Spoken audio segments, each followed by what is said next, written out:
Greetings, beloved queens. Welcome to Pearls of Righteousness.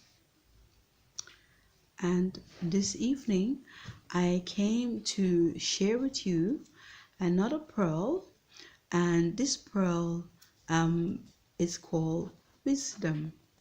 Um, and this wisdom is in relation to the 5 wise virgins of Matthew chapter 25. Now, according to the online dictionary that I looked at, it says that being wise is having or showing experience, knowledge, and good judgment. Also, having the power of discerning and judging properly as to what is true or right. And in doing so, you possess discernment, judgment, and discretion. Okay? Now, let's look at wisdom or being wise in relation to the 5 wise virgins and the 5 foolish virgins, right? Now, scripture tells us that a wise woman, and I'm going to be saying woman in place of human or he, right? Because we know when he says he, is talking about both male and female. But I'm focusing on the queens tonight. So it tells us that a wise woman or a wise human's heart is capable of discerning both time and judgment, according to Ecclesiastes 8 and verse 5. Also, a wise person is capable of receiving instructions. They are teachable. Hence, they increase in their knowledge because they're teachable, right? Now, being wise is also being able to fear. And when I said fear, I mean respect or reverence the Most High, which is the beginning of wisdom. So fearing the Most High is actually the beginning of wisdom. And scripture confirms this in Proverbs 9 and verses 10.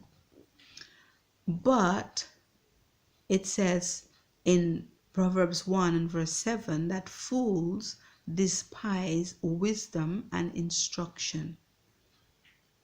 Now, when we are wise, you and I, we inherit glory. And that glory is the brightness, and it's a light, it's a brilliance. It's the Most High's honor. He honors us with that when we are wise. Proverbs chapter 8 and verse 33 also encourages us to hear instructions and be wise. For the wise, they are pure in heart. In Proverbs chapter 22 and verses 11, and please check these scriptures out and meditate on them. Verses 11, it says, "He that loveth pureness of heart, for the grace of his lips, the king shall be his friend." Check that out for yourself. For the Bible, it says, "Blessed are the pure in heart." And what will happen to the pure in heart? What does scripture tell us will happen to the pure in heart? They shall see the Most High. According to Matthew 5 and verses 8. Now, in saying all of that and looking at those few scriptures, could it just be then that the 5 foolish virgins, they were disadvantaged from going into the feast with the bridegroom when he came, and they were derailed off of the track of waiting and having to go look for oil? Could it be because their hearts weren't pure? I mean, they give us the metaphor and the story about the extra oil in the lamp and stuff like that, and the wise ones having extra oil and these ones, the foolish one, didn't have, and they had to go and buy some. That is good in the story, but beyond that, look at it. You know, could it be that it's because they weren't pure in heart?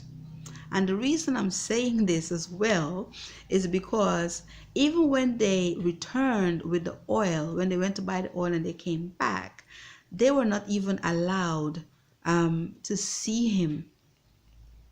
He spoke to them from behind the door. The door wasn't even open, because usually, if you think about it, in normal life, if someone knock on your door, and okay, it depends on the situation, right, or the circumstances, you will look through the keyhole, okay? But in most cases, you open your door and you deal with the person or whatever the inquiry is. If it's someone that you're expecting, you let them in, or you deal with the situation and you close the door back, the person go away. Now at least they get to see you. Think about it, right? When they came back and even knock on the door, they didn't even get to see him. He didn't even speak to them. He didn't even speak to them to say, I don't know you. So they didn't even get to see his face. He spoke to them behind a closed door. So it wasn't just that they didn't get to go into the wedding feast. They didn't even get to see him. And could it just be that because their hearts weren't pure? Think about it. Now, if we look at, could the extra oil that the 5 wise virgins had, could it be the fact that they took note of something? And what, in my train of thoughts and looking at the scripture, this is what came to me, and I'm sharing this pearl with you because in my opinion it's a pearl. Could it be that they took note and advantage, the wise ones, of his name? Think about it.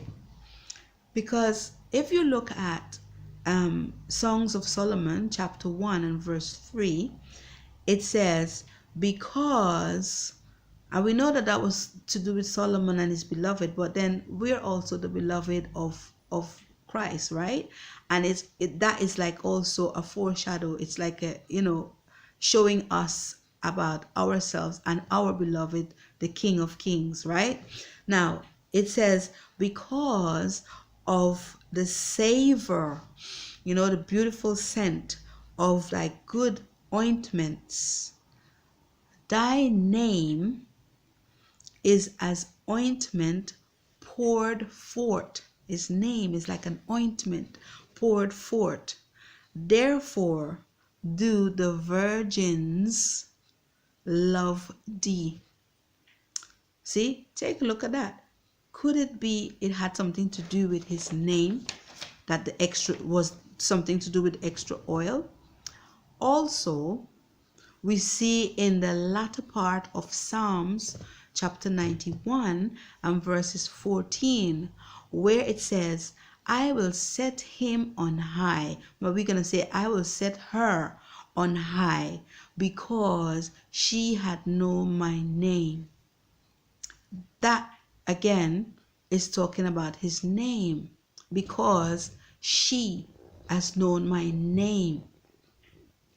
Another example, it says also in the book of Revelation chapter 22 and verses 4, again focusing on his name and his face, the correlation of his name and his face. It says, they shall see his face, and his name shall be in their forehead. There again we go with the face and the name, right? So we see that there is a connection and importance to our Savior's name and his face, right? Look at those scriptures, look at it. Now, I will leave you with that for you to look more into it, but that is a little nugget that I receive and I bring it to you. And so on that note, I'd like to leave you with this little bit of encouragement. You wise virgin, you wise virgins, the wise virgins, take this pearl of his name And don't be swirl. Be wise. Don't despise. For the pure in heart will be smart. Indeed, they have a teachable heart. Respect and reverence his name and presence, and you will enjoy the wedding experience. Be wise. Take note of his name. On that note, I would like to leave you with that and say hasta la vista. If you find this informative in any way, or encouraging, or edifying, I would be very, very appreciative if you would if you would share it, and even subscribe. Until we meet again, and maybe in the next video we can look more into the name. Okay, so long. Think about his name and the correlation it has to his face, and see what you get. Ta-ta.